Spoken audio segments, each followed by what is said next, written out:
Yeah, this is a new compact, and what it really does is it modernizes and expands gaming here in Connecticut, and it is a deal that is expected to bring in about $60 million in annual revenue. Every negotiation has its twists and turns. At times, a contentious negotiation table. There were a lot of late nights. We had our moments throughout this process. But a deal got done. I really cared about getting this agreement done. Now the path is paved for gaming expansion in Connecticut. What would it look like? Sports betting, look, you can drive right down a half an hour to Rhode Island.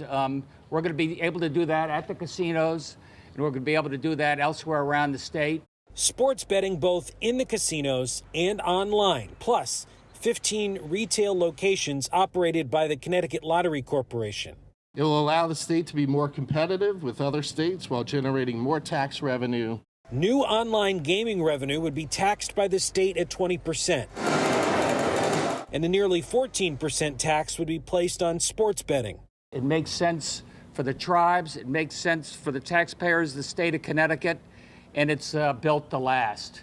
An arrangement with two tribal governments who have been part of this region longer than the state of Connecticut was a state or even a colony. They're here for the long haul. But the deal isn't without criticism. East Windsor loses out on what was a planned jointly operated tribal casino to compete with MGM Springfield.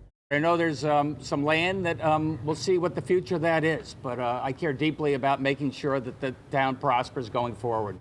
And many worry an expansion of gaming would lead to more poverty, joblessness, and addiction. And keep in mind that this deal is just that. It's a deal. There's a bill that passed through committee, but it still has to get through both chambers, then signed by the governor, and then it still has to be approved by the federal Department of the Interior. Now, lawmakers say they think that's a process that can happen very swiftly, but it also could be bogged down if there's any lawsuits from commercial casino operators or other sports betting entities who were left out of the negotiation process. We're live here outside the Capitol in Hartford. Matt Caron, Fox 61 News.